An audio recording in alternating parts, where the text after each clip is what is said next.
it's been really awkward for me to listen to the rest of the speeches from the other teams in this debate because they have this caricature image of what a person living in a gated community in the developing world is really like.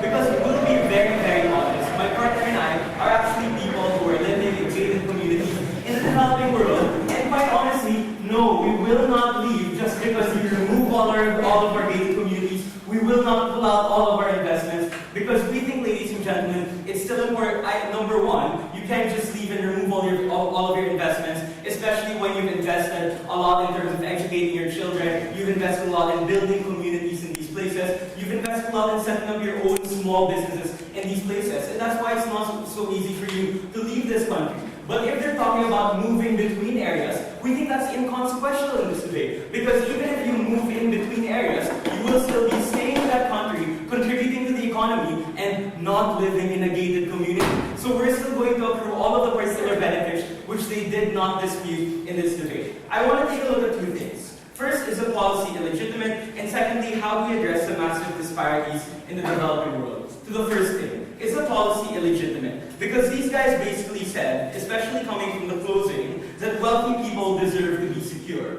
If you take a look at that, ladies and gentlemen, and what we also see coming from closing gov, is that we don't think that security should be an entitlement based on class. Because for all of the rants of this side about how the security should be reserved to these rich people, they never discuss how do you guarantee the security of the poor people or the security of the people who are currently living outside of these gated communities. We think that it's a fundamentally flawed concession for these guys to say that you can only be safe in a gated community because they are taking things that poor people should be entitled to anyway. But moreover, what we'd say is that there's basically a caricature of what happens outside a gated community. Because they're basically saying that the moment you step outside of that gated community, your life is at risk, your children aren't safe, you will probably be raped. We think, ladies and gentlemen, this is a particular caricature that creates the distance between the rich people and the poor people to begin with. Because when they get out of their Rolls Royce, or when they get out of their Toyota, because people in gated communities also still drive Toyotas,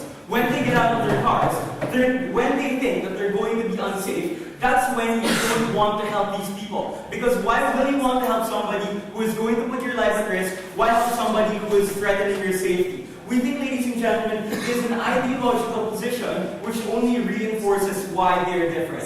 And this is where the extension of closing government comes in. We told you that the physical space of a gated community is a physical space wherein you allow for the conglomeration of power and the construction of class. Because what we contended is that there's no a priori reason to suggest that we are first class and that you are middle class and that these individuals are low class. But we think that when you're at these particular physical spaces, that's when the construction of class exists. And when you begin to construct these class delineations, that is where the indifference begins to creep in. And this is where I want to talk about the second thing. How we address massive wealth disparities in the developing world, which is the largest issue in this debate. So both sides agree that having rich people in these areas is important. One thing that's been contested in the debate is whether people will move out of the communities. One thing that hasn't been contested is the fact that less people on the margins will move into the communities in the first place. Isn't this a significant enough harm to prevent the kind of development that both sides want? I don't know what you're talking about these people moving into communities. Because when you're in a gated community and you basically abolish a gated community, there are lots of incentives for people who are outside of that gated community to move in because of the superior services that were being offered in this community to begin with. I don't really understand why that's an issue. The first thing we have to deal with is let's accept that what if all of the massively wealthy people move out? We think that we don't necessarily have to facilitate interaction between the extremely rich and the extremely poor in order to have any significant benefit from our policy. We think that it's also the poor who are still living in these gated communities, who remain indifferent to the poor, precisely because even if you are middle class, you can still afford to live within these gated communities. We think that at the very worst, it's still these middle class who are going to understand the plight of the poor more, and that's a benefit, ladies and gentlemen, which they haven't really disputed in this debate. So, their main claim, and they basically hung their hat on the idea that people will necessarily move out of these areas. I already prefaced in my introduction why A, it's very difficult to move out of the country, but B, even if you move within different communities in that particular state, you're still contributing to development. What we heard coming from these guys is that people will turn inward and that they won't interact. But you really have to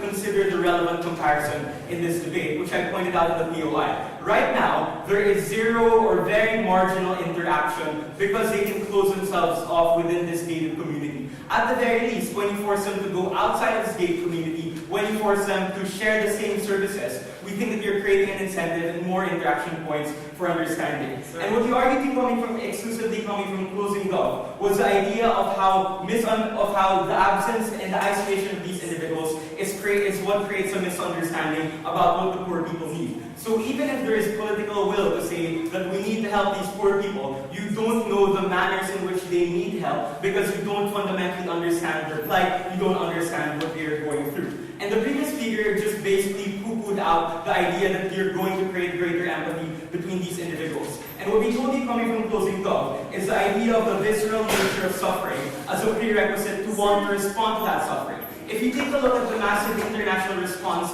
to Typhoon Haiyan, the reason why it was so massive is because you saw the visceral nature of the damage, you saw all of the devastation. The world has known for such a long time that the Philippines is a massively poor country, but it only reacted and responded first when it saw firsthand, or even secondhand, the devastating nature of this particular attribute. When you allow that interaction to occur in the daily lives of these individuals, we think that that is a benefit that is going to accrue under our side.